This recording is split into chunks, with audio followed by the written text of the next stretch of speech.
Hello दोस्तों, video शुरू करने से पहले आप सबसे रिक्वेस्ट है कि प्लीज़ वीडियो को लाइक शेयर सब्सक्राइब कमेंट्स ज़रूर करें। आइकन बेल को ज़रूर दबाएं जिससे वीडियो की नोटिफिकेशन आपको मिलती रहे। युधिष्ठिर के युवराज घोषित होने पर शकुनी क्यों बौखला गया और पांडवों को मारने के लिए लाक्षागृह क्यों मनाया? पौराणिक कथा के अनुसार जब युधिष्ठिर को हस्तिनापुर का युवराज घोषित कर दिया तो शकुनी बौखला गया। वो दुर्योधन को युवराज बनते देखना चाहता था। तब तक कौरव और पांडव भी गुरुकुल से शिक्षा ग्रहण कर वापस आ गए। युधिष्ठिर अपनी माता से मिलने गया। दुर्योधन भी क्रोध से बेचैन शकुनी के पास गया। दुर्योधन ने कहा, मामा मैं ठीक तो हूँ पर खुश नहीं हूँ। आपने युधिष्ठिर को युवराज बनने कैसे दिया? तब शकुनी ने कहा कि भीष्म पितामह, गुरु द्रोणाचार्य, कृपाचार्य, इन सब के सामने मैं क्या कहता। चुप रहना पड़ा। पर भांजे तुम चिंता मत करो। अब मैं राजनीति की आखिरी ऐसी चाल चलूंगा जो कांटा रास्ता से न हटाया जा सके उसको जड़ से ही उखाड़ फेंक दो। दुर्योधन ने कहा, कैसे मामा जी, अब क्या करेंगे? शकुनी ने कहा कि कौरवों की ऐसी प्रथा है कि वारणावत की वार्षिक शिव पूजा में राजा या युवराज को अवश्य जाना पड़ता है। मैंने सुना कि महाराज ने युधिष्ठिर को वारणावत जाने का निर्णय लिया है, तो मैंने अपने कुछ सैनिकों को वहां के भवन की मरम्मत के लिए भेजा है और उसकी दीवार लाख से बनाई गई है और ऊपर से रंगों से ऐसे सुसज्जित करवा दिया कि किसी को कानों कान तक पता नहीं चलेगा ये लाख का बना हुआ है। लाख को आग की एक छोटी चिंगारी की जरूरत है जो जलकर खाक हो जाएगी। जैसे युधिष्ठिर भवन में पहुंचेगा तो आधी रात में जलकर राख हो जाएगी।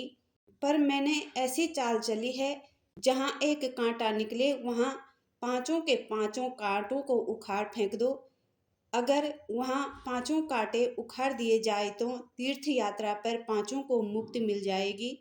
दुर्योधन ने कहा, कहाँ मामा जी, ये मुक्ति कैसे और कहाँ मिलेगी? तब शकुनी ने अपने कुछ सैनिकों को महाराज धृतराष्ट्र के पास भेजा। वर्णावत पुरोहित के भेष में भेजा, ये कहने के लिए कि वर्णावत की जनता युवराज युधिष्ठिर के साथ उनके चारों भाइयों को भी देखना चाहती है। ऐसा ही हुआ। धृतराष्ट्र ने हाँ कर दिया। तभी गांधारी ने कहा कि वो तीर्थ यात्रा पर जा रहे हैं तो बहन कुंती को भी साथ ले जाने की आज्ञा दो।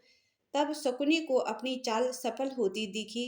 दुर्योधन प्रसन्न हो गया। शकुनी ने कहा, भांजे पांचों पांडवों के साथ कुंती भी जा रही है। तेरे रास्ते के कांटे अपने आप साफ हो रहे हैं। लाख का घर जब जलेगा तो क्या नजारा होगा। तब पांचों पांडव अपनी माता कुंती के साथ वारणावत तीर्थ यात्रा पर निकल गए। उनके साथ जो सैनिक थे वो भी शकुनी के थे।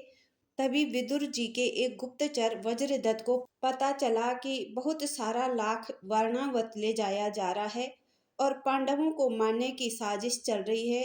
तो एक सैनिक के हाथ गुप्त तरीके से पत्र भेज दिया। पत्र पढ़कर विदुर जी अपने गुप्तचर वज्रदत्त को मिलने गए।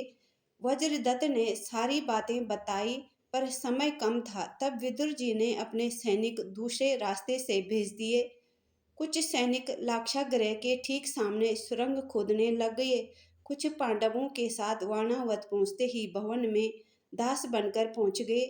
सब भवन में पहुंच गए। उनको खाने में बेहोशी की पुड़िया दी गई। सब अपने अपने कक्ष में सोने चले गए।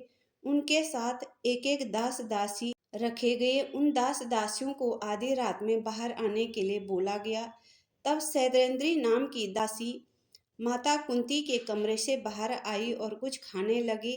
तब वज्रदत्त ने आक्रमण कर दिया। तब सभी गुप्त सैनिक बाहर आ गए। उन्होंने उन पांच दास दासियों को मार दिया। भीम उठ गया। भीम वज्रदत्त को शत्रु समझकर मारने लगा। तब वज्रदत्त ने पूरी कहानी बता दी। कैसे ये तुम्हें धोखे से मारना चाहते थे। उनको साधु के कपड़े पहनाए गए और अंदर से ही सुरंग खोद कर दूसरी तरफ से बाहर निकालकर तब तक भवन पर आग लगा दी गई और वो लाख का भवन 1 मिनट में जलकर राख हो गया।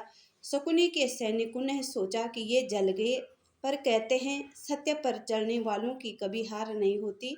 पांडवों ने जब भवन जलते देखा तो आश्चर्य हो गया। वो विदुर के सूचना के अनुसार साधु वेश में पांचाल देश पहुंच गए। हस्तिनापुर में शकुनी प्रसन्न हो गया। धृतराष्ट्र को खबर सुनाई गई तो मन ही मन महाराज भी प्रसन्न हो गया और रोने वाला कोई नहीं था। जब भीष्म पितामह को पता चला तो वो चिंतित हो गए। तब विदुर जी ने उन्हें सारी कहानी सुनाई और पांडव बच गए। माता कुंती और पांडवों ने विदुर जी और भगवान श्री कृष्ण को धन्यवाद किया। इस प्रकार शकुनी की चाल भगवान कृष्ण की कृपा से यहाँ भी फेल हो गई। आगे की कहानी दूसरी वीडियो में सुनाऊंगी, आप लोग जरूर सुने।